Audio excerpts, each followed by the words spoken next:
students, how was your autumn vacation? Hope all enjoyed well and you are safe at home. We are here with the third chapter, Chemical Messages for Homeostasis. In this chapter, we completed half the portion. Once again, we can recall about hormones. The hormones are chemical messengers which regulate the cellular activities. We also discussed about the pancreas. In the pancreas, two hormones we discussed. One is insulin and another one is the glucagon. We also discussed the thyroid gland, which consists of hormones such as thyroxine and calcitonin. So we can start our portion with thymus gland.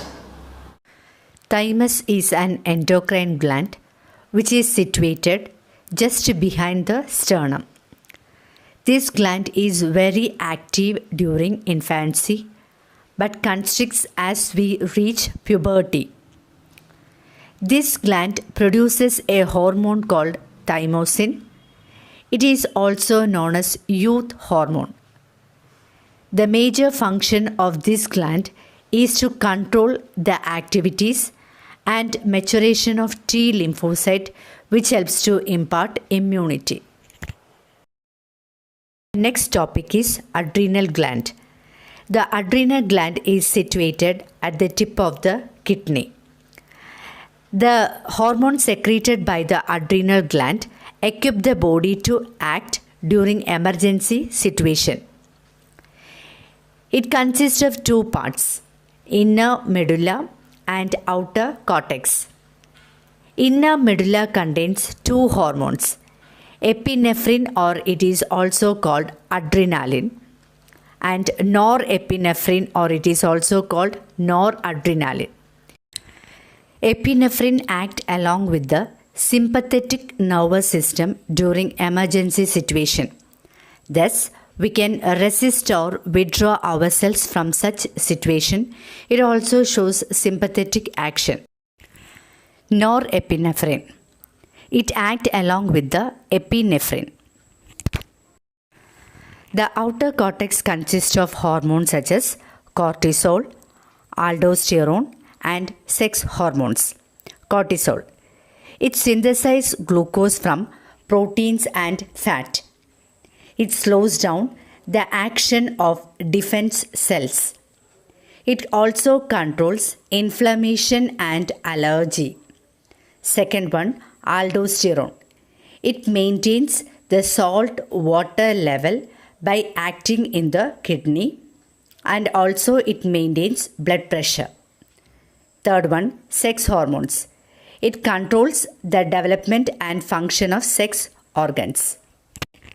When the sympathetic system gets stimulated, the action of epinephrine and norepinephrine prolongs the body activities for the longer period. And these hormones are examples for the nervous system and the endocrine system. Moving to the next is pineal gland. The pineal gland is situated at the center of the brain. It secretes a hormone called melatonin, and this melatonin helps to maintain the rhythm of our daily activities. Best example is sleeping and waking up. The production of melatonin is high at night and low during the day. Another peculiarity of melatonin is it controls the reproductive activities of organism that have definite reproductive period. Next one is the pituitary gland. The pituitary gland is a bilobed gland, that means which consists of two lobes situated just below to the hypothalamus in the brain. The pituitary gland produces tropic hormones which regulate the functions of other glands.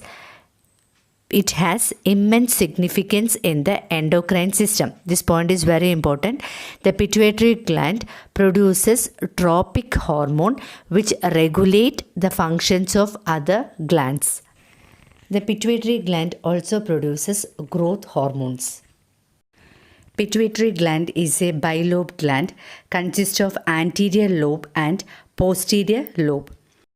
Hypothalamus. In the pituitary gland there is a neurosecretory cells, and in the neurosecretory cells releasing hormones are seen in the anterior lobe, and oxytocin and vasopressin are produced in the posterior lobe.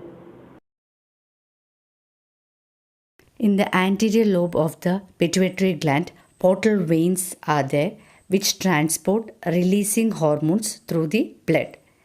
This anterior lobe of the pituitary gland produces stimulating hormones under the stimulus of releasing hormones. In the posterior part of the pituitary gland, the nerve fibers transport oxytocin and vasopressin, and the posterior lobe of the pituitary gland store the hormones received through the axon.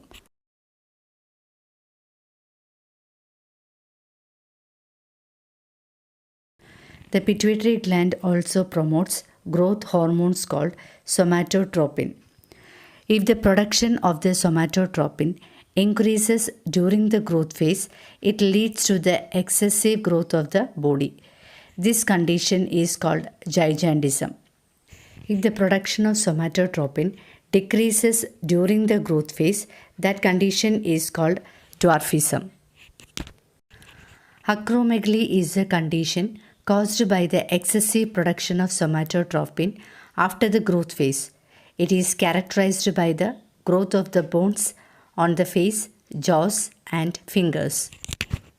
The anterior lobe of the pituitary gland produces releasing hormones such as thyroid stimulating hormones, or it is also called TSH, adrenocorticotropic hormones, or it is also called ACTH, gonadotropic hormone called GTH, growth hormones GH, and somatotropic hormones STH, and prolactin. This is very important point, and the functions of these are: the thyroid stimulating hormone stimulates the activity of the thyroid gland. Adrenocorticotropic hormones, it stimulates the activity of adrenal cortex, adrenal gland. We already learned the adrenal gland. So in the adrenal cortex, it stimulates the activity. Next is the gonadotropic hormones. It stimulates the activity of testes in males and ovaries in females. Next is the somatotropic hormones, or STH. It also promotes the growth of the body. Last one, prolactin, which helps in the production of milk. The hormones oxytocin and vasopressin, which are secreted from the posterior lobe of the pituitary gland, are produced by special neurosecretory cells of the hypothalamus. The posterior lobe of the pituitary gland stores these hormones and releases into the blood when required. Function of oxytocin is it facilitates childbirth by stimulating the contraction of smooth muscles in the uterine wall, and also it facilitates lactation. The function of vasopressin, or it is also called ADH, antidiuretic hormone. It helps in the reabsorption of water in the kidney. This is very important point, vasopressin, or it is also called ADH, antidiuretic hormone.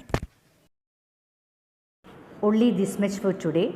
Today we discussed about thymus gland, adrenal gland, pineal gland, and pituitary gland with different hormones and their functions.